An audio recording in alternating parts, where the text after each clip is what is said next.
محترم سامعین، السلام علیکم ورحمۃ اللہ وبرکاتہ۔ روحانی سلسلہ قادریہ پر آپ کو خوش آمدید کہتا ہوں۔ ہر مسجد میں 3-4 ایسے بندے لازمی ہوتے ہیں جو امام کے ساتھ مفت کی دشمنی پالتے ہیں۔ مسجد کا امام ہونا بھی عجیب منصب ہے۔ کوئی بھی شخص امام پر اعتراض کر سکتا ہے اور کوئی بھی ڈانٹ ڈپٹ کا حق رکھتا ہے۔ امام کیسا بھی عالی مرتبہ اور عظیم کردار کا مالک کیوں نہ ہو، مقتدیوں کی جلی کٹی باتوں سے محفوظ نہیں رہ سکتا۔ حضرت سعد بن ابی وقاص رضی اللہ تعالیٰ عنہ کو دیکھیے، جلیل القدر صحابی ہیں، پہلے اسلام لانے والوں میں سے ہیں اور عشرہ مبشرہ میں سے ہیں۔ ان کے حق میں قرآن کی آیتیں نازل ہو رہی ہیں۔ واحد ایسے صحابی ہیں جن کے لیے رسول اللہ صلی اللہ علیہ وآلہ وسلم نے اپنے والد اور والدہ کو جمع کرتے ہوئے فرمایا، فدا کا ابی و امی، تجھ پہ میری ماں اور باپ قربان، جن کے دل میں کسی مسلمان کے لیے بغض و حسد نہ تھا، مستجب الدعوات تھے۔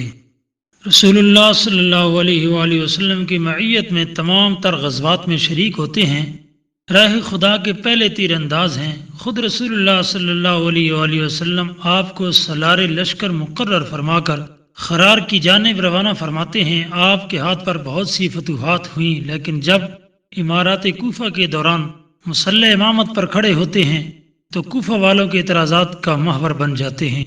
کوفہ والے حضرت عمر رضی اللہ تعالیٰ عنہ کو شکایت بھجواتے ہیں، اور ان میں ایک شکایت یہ بھی ہوتی ہے کہ سعد بن ابی وقاص نماز ٹھیک نہیں پڑھاتے۔ وہ شخص جس نے نماز اللہ کی نبی سے سیکھی، اس شخص کی نماز پر دیہاتیوں کا اعتراض بالکل آج کل جیسے حالات کا منظر پیش کر رہا ہوں۔ آج کے ائمہ نے نماز اگرچہ براہ راست رسول اللہ صلی اللہ علیہ وآلہ وسلم سے نہیں سیکھی، مگر رسول اللہ صلی اللہ علیہ وآلہ وسلم کے اقوال سے سیکھی ہے۔ ان علماء کو نشان تنقید بنایا جاتا ہے۔ بہرحال جب حضرت سعد بن ابی وقاص رضی اللہ تعالیٰ عنہ کی شکایت حضرت عمر فاروق رضی اللہ تعالیٰ عنہ تک پہنچتی ہے تو عمر فاروق تحقیق احوال کے لیے کوفہ والوں کی طرف محمد بن مسلمہ اور عبداللہ بن ارقم کو بھیجتے ہیں، جو ایک مسجد میں جا کر حضرت سعد بن ابی وقاص کے بارے میں پوچھتے ہیں۔ حیرت کی بات یہ ہے کہ شکایات کوفہ سے چل کر مدینہ پہنچی، لیکن محمد بن مسلمہ اور عبداللہ بن ارقم جس سے بھی سوال کرتے ہیں، پوچھتے ہیں، تو جواب میں حضرت سعد بن ابی وقاص کی تعریف ہی سننے کو ملتی ہے۔ ایک مسجد میں جا کر پوچھا، لیکن کسی کی طرف سے کوئی اعتراض موصول نہیں ہوا۔ البتہ جب پوچھتے سلسلہ بنو عبس کی مسجد تک پہنچا تو صرف ایک شخص اسامہ بن قتادہ نامی اٹھ کر حضرت سعد بن ابی وقاص کی شکایت کرتا ہے کہ آپ کی نماز ٹھیک نہیں ہے، یہ جہاد کے سلسلے میں کوتاہی کرتے ہیں اور فیصلے میں عدل و انصاف سے کام نہیں لیتے۔ اعتراض کچھ بھی تھا، لیکن یہاں انتہائی قابل توجہ بات یہ ہے کہ شکایات کوفہ سے مدینہ بھیجی گئیں، لیکن کوفہ کی کسی مسجد میں ایک شخص کے علاوہ کوئی اعتراض کرنے والا نہیں ملتا۔ یہ حقیقت تاریخ کا حصہ اور لا کے اعتماد کتب میں موجود ہے کہ جانچ پڑتال کے دوران صرف ایک ہی ایسا آدمی ملا جس سے حضرت سعد بن ابی وقاص رضی اللہ تعالیٰ عنہ پر اعتراض تھا، لیکن شکایات مدینہ بھجوائی گئیں، اور یہ تاثر دیا گیا کہ اگر حضرت سعد بن ابی وقاص کو معزول نہ کیا گیا تو فتنہ فساد کا اندیشہ ہے۔ اور پھر عمر فاروق رضی اللہ تعالیٰ عنہ نے حضرت سعد بن ابی وقاص رضی اللہ تعالیٰ عنہ کو معزول بھی کر دیا۔ اس حقیقت کے پیش نظر یہ کہنا ہرگز بے جا نہ ہوگا کہ بعض اوقات صرف 1-2 افراد یا مقتدیوں کے امام سے شکایات ہوتی ہیں، لیکن ان کا پروپیگنڈا اتنا شدید ہوتا ہے کہ وہ دوسروں کو یہ باور کرانے میں کامیاب ہو جاتے ہیں کہ یہ شخص اس منصب کے لائق نہیں ہے۔ میں اس مقام پر پروپیگنڈا کرنے والوں کو دل کے کانوں سے متوجہ ہونے کی دعوت دوں گا۔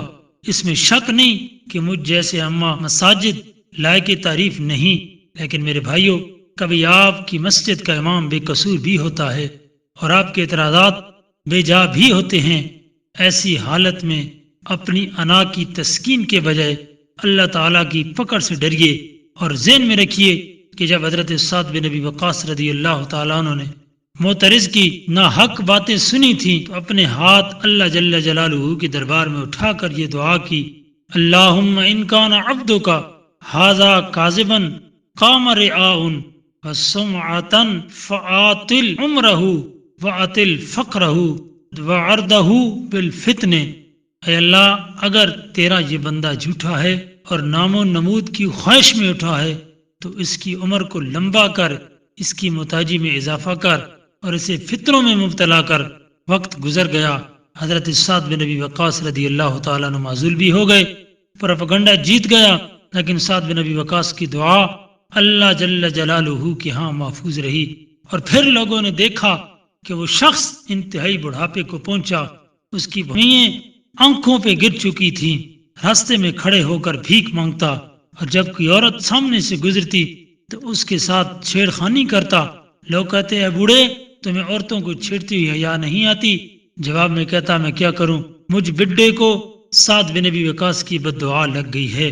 صحیح البخاری کتاب الاذان باب وجود القراءۃ للامام والماموم۔ آج کے دور کا کوئی امام حضرت سعد بن ابی وقاص جیسا تو نہیں، لیکن کسی بھی مسلمان پر ناحق اعتراضات کرتے وقت اللہ تعالیٰ کی پکڑ کو بھول جانا انتہائی بد نصیبی کی علامت ہے۔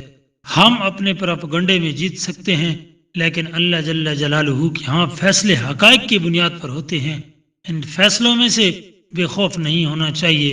اللہ تعالیٰ ہمیں مسجدوں کے نظام میں بہتری لانے کی توفیق بخشے، اور مسجد کے امام، خطیب اور انتظامیہ میں سے ہر ایک کو اپنی ذمہ داری سمجھنے اور اسے حتی المقدور نبھانے کی توفیق عنایت فرمائے، آمین ثم آمین۔ آخر میں امید رکھتے ہیں آپ نے ہمارے چینل کو سبسکرائب کر لیا ہوگا، ویڈیو کو لائک کریں اور کمنٹس میں اپنی رائے ضرور دیں۔ جزاکم اللہ خیرا و احسن الجزا۔